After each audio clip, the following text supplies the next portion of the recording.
mosusu bakoloba même ministre aza moto akanambe boye ceci cela mais biso toana problème wana te biso tozotalela union sacré puisque union sacré soki osali mosala lolongo elongobani te place na yo eza na makala boye to boye te soki olandi ministre premier ministre oyo tobengi na nkombo ya Jean Michel Lokonde alobi ete mokonzi ya mboka abendi ye matoi surtout mingi mpona peuple kor yango wana oyokaka nayebisaka bino en tout cas union sacré eza mpona le peuple d'abord.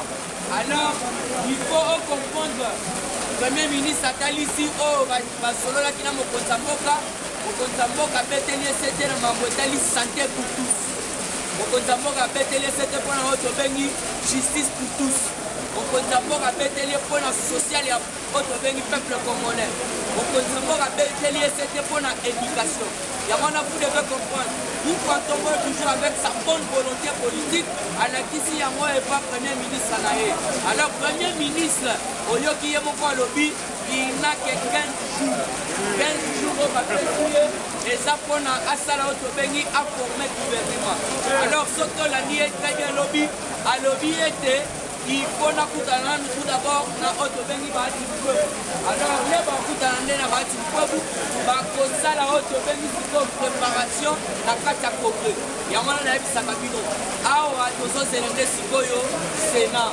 l'air sénat ekofanda très calme ndenge bureau définitif na assemblée efandi nde sikoyo bakoya kozonga na oyo tobengi le 15 mars. Cela veut dire qu'ils ont une session extraordinaire, mais ordinaire. Alors, vous quand on a retrouvé ce que l'a dit premier ministre, on a pas dit, papa, il y a nombre de ministres qui est belé. Cette fois-ci, vous détaillez où sont les mais non, vous quand on a pour remaniement, en tout cas les nombres réduits. Les nombres réduits. Alors vous devez comprendre que non, ce n'est pas pour rien parce que toi tu es dans le lobby, il chef avant bateau va faire la remise de reprise au lycée Bango. Donc cela veut dire bateau belé va qui peut y bambongo. Donc on va sceller à la bouli, donc on va konga wili, donc on va bateau to bengi ba batunabino budget. Jambo de mal. Jambo de mal un programme bourré au PCM. Donc cette fois-ci nous comptons vous n'avez pas les règles. Donc il faut que tu nous surtout na prière naïe.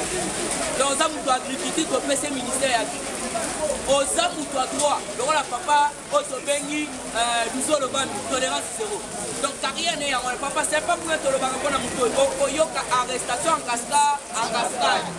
Puisque c'est bien lui, oh ya yebi tous les FTC sur la chambanga. Que c'est ça, il y a un peu de mouki bakangi. Tolérance zéro. Et papa, ce n'est pas n'importe qui, il y a pour ça le gouvernement. L'homme qui a enseigné la démocratie au monde entier. À ça le gouvernement n'a mais à suivre sur le banc de la policier, le corps de ministre de la justice. Ce n'est pas une mince affaire. Dans le temps pour implorer la mouko tombolo. Donc il y a vision na yo ya justice à l'indépendance. Justice à la pousse. Aux à la moukolo, aux à la moine, aux à la riche, aux à la pauvre, justice à l'égal, il faut mouto à la prière. Talande baké kopé sayo, otobeki tout na kasete. Ayo kisabi sosoli mobimo yo moko le baki yango. Fatia le baki yango avec toutes les humiliations que j'ai tolérées. Alors ça n'a pas pu marcher pour continuer la coalition. Donc cela veut dire cette fois-ci, au cause à la humiliation, puisque Yomo Bonde a choisi Bodo Bote. Yamana Torosel la Moukoto Polo, nous surtout la prière naïe. Toujours dans la actualité politique, de Robert Apema Solo, Yamami Deshu. Vital Kamer et Lokaningiri, Ose Kotaki. Hier, ça l'a quitté. Oui, Machamal, ça l'a quitté, ma délégat qui est au Tobeni Bafoka. Alors vous devez comprendre que ça a quand même puissant. Otobeng Mami Deshu a lobby à Sali pour recommander son naïe et pas l'éternel pour sa libération. Alors qu'est-ce qui se passe? Lobby, audience à Otobengi en appel. Et ça là qui tourne à Otobengi Makala. Bango ba lobby na minute tozo c'est la nan arrêt. Oye ko uta na cour de cassation place caméra kenda. Nous devons comprendre Vital Kamerhe. Nous avons la cour d'appel, nous avons la cour de cassation. Alors, nous avons le but, nous avons arrêt la cour de cassation. Alors, pour le moment, audience est bon Camille. D'ailleurs, nous avons procès. Nous avons procès. Puis, Vital Kamerhe, ça déjà histoire révolue. Puis, nous avons lobby. Et puis, lobby, on a interdit surtout à Benjamin journaliste, on a que soit procès. La minute on est ça plus que procès on a essayé là. Babylon va ça là on a caméra ça va passer. Aussi au yebi bon à l'état. On continue qu'on a crise, yo peut se repliquer crise, il y a bisoni. Il y a un lobby, il faut comprendre que non. Oui, ma jamana Vital Kamerhe va s'ala quitter, va tinda quitter va boka na bango. Alors il faut comprendre.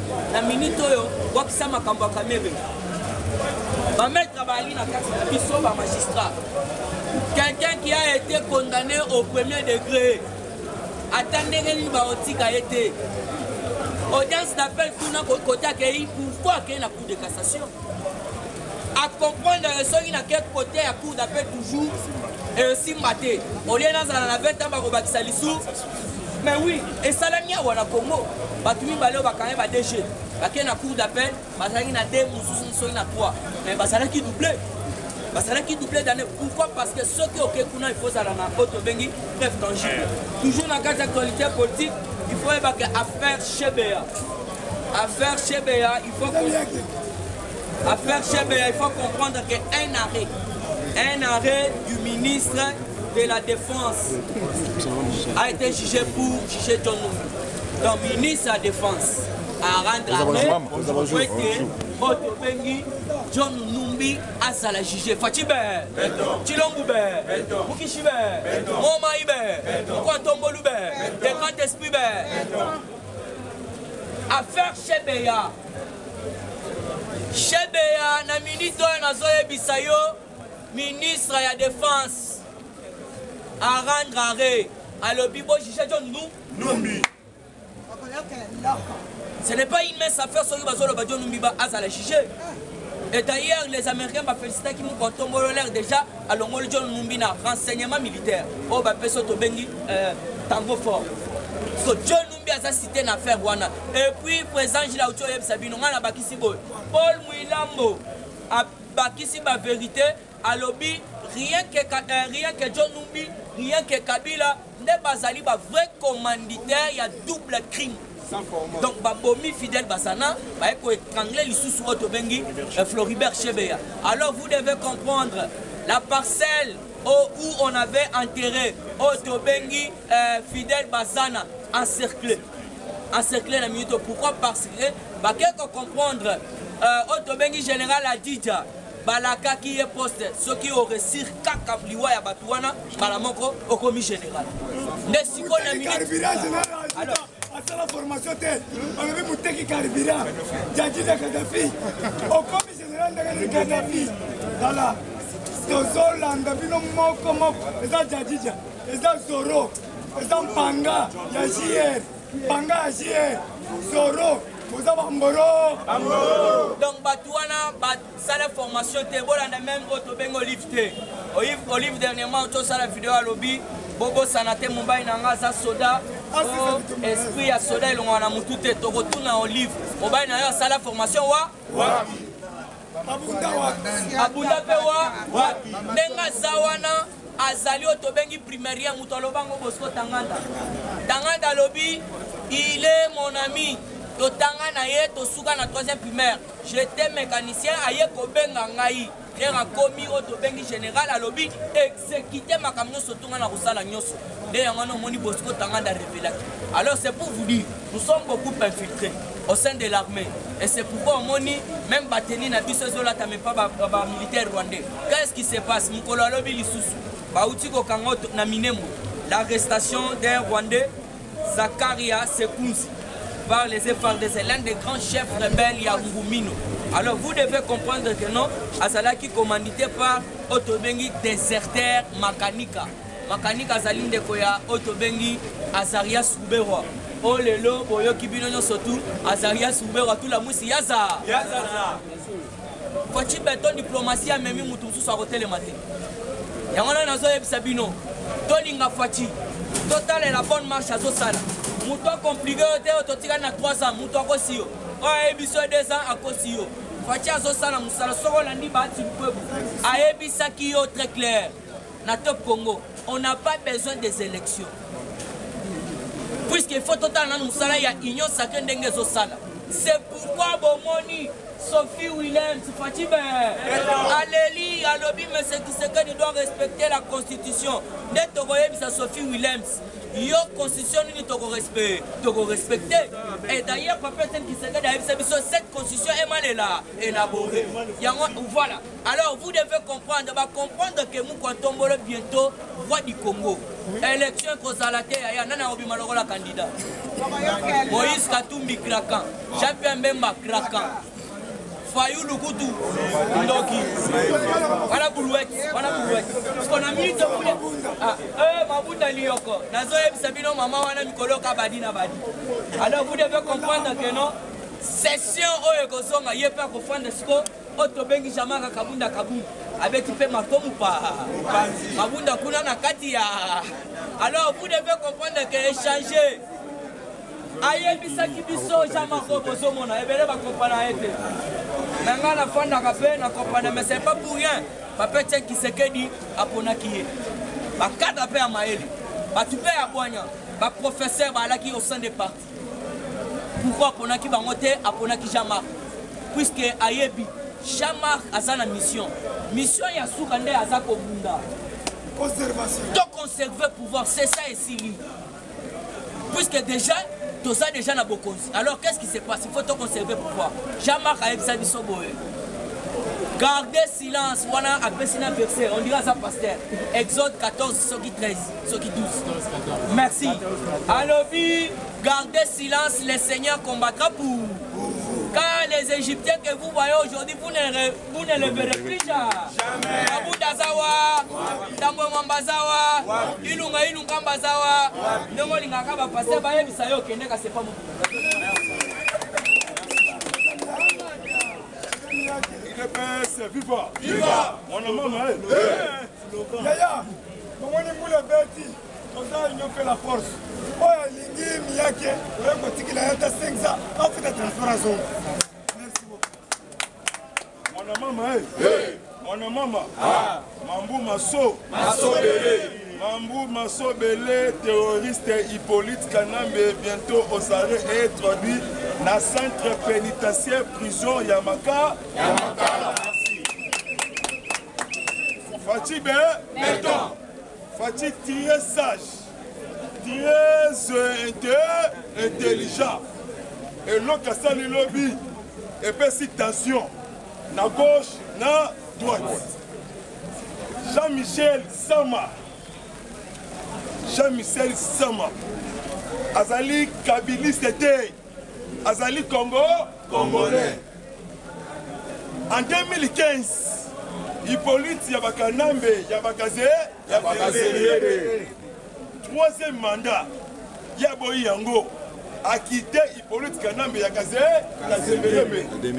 a voté le 4 août 1977 dans Paris, France. Il est viva! Ancien ministre du sport, Moutou Atonga, stade municipal, Yabandalungwa. Voilà. En tout cas, le chef de l'État a nommé par ordonnance Papa Gédéon Kyung Wakumwanza na CNCCC Yé na Chekami ministre portefeuille kabiliste a voulu continuer ordonnance sous pression du chef de l'État Dengue avec le commissariat a signé ordonnance à son kati ya Chekami dans le lobby chef de l'État à côté de la palais des nations. Parce que là, en huis clos, Bango Mibale, dans le chef nommé par ordonnance, Fatih Béton. Première fois dans l'histoire de RDC. Mobutu, Kassavou, dans ce chèque, 43 ans. Premier ministre, tant qu'on va faire ses paroles lobby, à commissi Jésus-Christ, a fait si félicitations au chef de l'État, et a fait si confiance. Appeler la population congolaise Gongeko et Koki. À lobby réforme, croissance, à lobby bonne gouvernance. Surtout, taille, il y a gouvernement, d'aider, social, développement. Surtout guerre est, surtout citation, il y a grand katanga. Dans la Syrie, avec il dépêche, viva! Alors, est-ce qu'on a vision? Il y a chef de l'État. Alors, justice, on a moutounion sur tout. En tout cas, vraiment, on fait de la fatiguement. Dans le Biwana, dans Wasilisi, chef de l'État a nommé par ordonnance. Ce qu'on série, il y a une ordonnance. Madame Lopé a nommé la Banque centrale. Lobby. Donc, il directeur général au conseil d'administration de la Banque centrale. Lobby sera qui remise et reprise. Entrant, en sortant. Ce qu'on va dire entrant, il dépêche viva. Alors, si Koyo, les Cambouya, dollars. Alors, Kabi n'a pas travaillé pour la vision chef de l'État. Parce que les cambistes sont kamikazes kabilistes. Mission pour saluer image. Il y a chef de l'État, le peuple Congo, congolais, le peuple boy. L'ongo la tendance, il y a un parti politique. L'ongo la tendance, il y a un mouton. Pour déformer l'information, on va faire vérité. Parce que nous, peuple congolais, on a besoin de changement et de développement. Si on a une histoire, en tout cas, pour avoir le chef de l'État, on a nommé Cheng, pour un jeune garçon, avancé social, la paix et sécurité. Et là, que ça, on a Katanga, il y a une complicité. Il y a un commandant à 22e région militaire, commandant à la ville, il y a le Boubachi. Il y a quelques autorités, mais ça va créer trouble. Parce que la couture pylône, il y a haute tension, il y a SNEL, il y a et ils ont fait ça courant. À partir de Sali, Molili. Même dans il y a Régis des eaux, dans il y a SNEL. Il y a un complicité pour créer un soulèvement populaire. Donc, KBC allait en tour. Donc, KBC régit des eaux. En tout cas, attention, SNEL. Nous sommes courant, mais nous sommes salama. Ils allaient état de droit. Mukishi. Il dépêche. Viva. Arrestation. Un chef rebelle. Yangomino, autonomie défense. Lobby. Bazouye l'aéroport. Il y a Goma, avec Bukavu. Azui, commandant, il y a brigade, il y a 12e brigade. Oh, il y a Minemwe. Parce qu'Azali, on a fourni Minduki, dans les rebelles rwandais, ougandais, pour massacrer le peuple congolais. Azaria Souroubewa, Moïse Nyarugabo, communauté rwandaise, parce que déjà la carte de Rwanda. Parce que Paul Kagame a montré que la tempête arrive. Parce que délégation, il y a chef de l'État séjourné à Kigali, François Beya. Après, c'est une injection de Paul Kagame. Parce que bientôt, je vous assure, vous, la tempête arrive. Parce que la neutralisation de tous les poches noirs négatifs. Tant que François Beya a eu ce Kagame Boy, dans opération musclée, de grande envie, toutes les forces négatives, à tout qui mis en Rwanda, na Uganda, donc na Rwanda, donc au milieu, c'est les prisons awa, na Kinshasa. Donc mon Paul Kagame, il dépêche, viva! Parce mystique, Paul Kagame, comme vous comprenez, ça on fait à suivre président Zambia et Garloun, à commissaire, rapporteur, la cabinet de l'Union africaine, à Yakozua, président angolaise, comme conseiller stratégique. Syrie politique. Deuxième vice-président, président égyptien, Fatal al-Sisi. La ministre Oyo, Nzamba Pessi Fati, tirer silence. Tifi.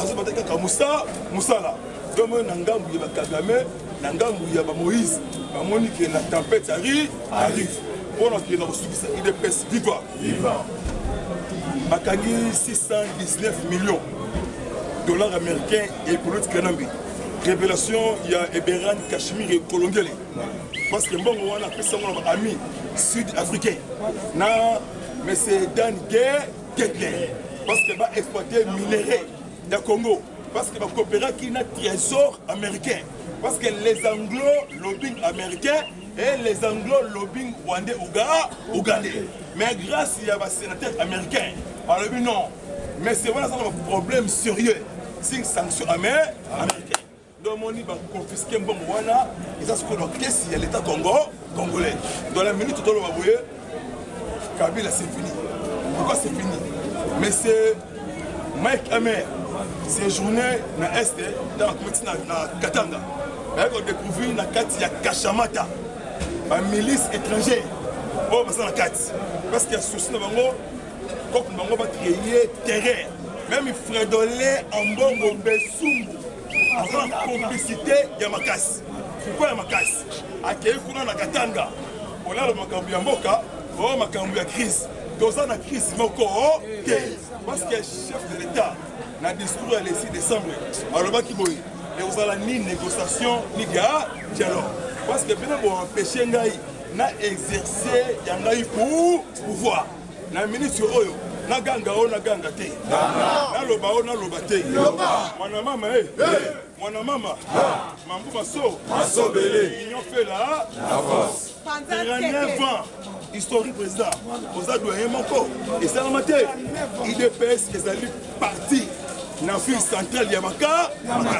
ezali patrimoine commun du peuple congolais parce que tu sais que du Lumba azali l'icône du peuple congolais azali na esprit mukish état de droit donc moni Hippolyte Kanambe umukamata umubambe umukwa parce que opération mutu na mutu na c'est quoi le traîner va IDPS le 15 février 1982 ça fait très parce que l'histoire est bas ouais Zali régime spécial voilà papa Etienne Mamulumba en 2012 13 14 habite au régime spécial ouais côté paix sécurité développer surtout les Kambou il y a dollars on a ciblé bouillé na sous Manangai tantôt $1 et on a gêné à 700 francs congolais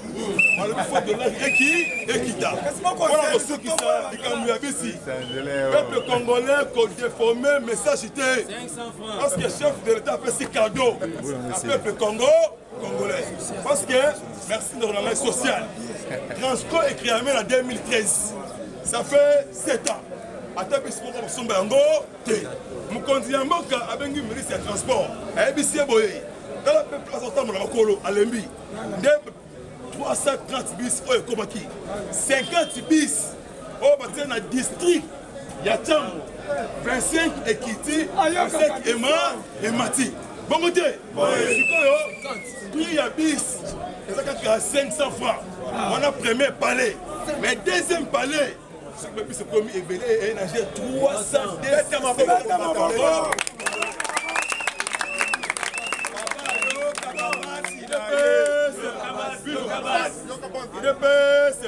viva toujours Transco dans la mission de Baboué Transco a sali partenariat naba allemand encore ça en montage il y a babis il y a Mercedes na 15e na industrie petit boulevard donc dans le deuxième pays Afrique centrale après Égypte RDC pour la création de ceux qui sont IDPS vivant n'ayez que chinois Dieu merci président Chine parce que ma casse n'a pas information Vital Kamer et Louaka Ningi le King mobile ya Lisette alias Amina Chati lobby na prison ya Makala procès ya Vital Kamer et Louaka Ningi le King le vrai coronavirus. Vrai aïeté.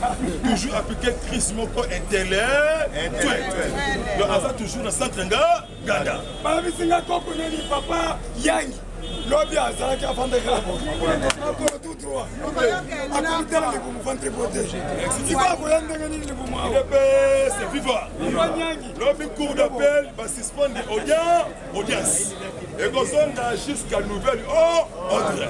Les Cambouya Kamer de Kostala Yango, Arobimana H, il y a 82 ans, Vital Kamer et Tambola, Olia Soso. Merci vraiment.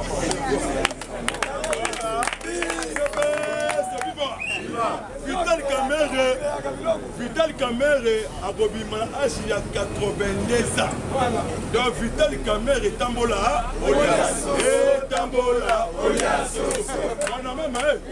Mwana mama, batu lampa kaba mwana kiako tenga na kia watoto wakatanga amujambo bana batatu bana bamamuka dibumba dibaya ngandajika mwene ditu titolo katoka 1 2 et 3 dibumba dibaya kamonya sumbula frontière Angola la Kassai. En tout cas vraiment bolingo union fait la force. Papa il y a du solo mais toi tu es le matissa le bébé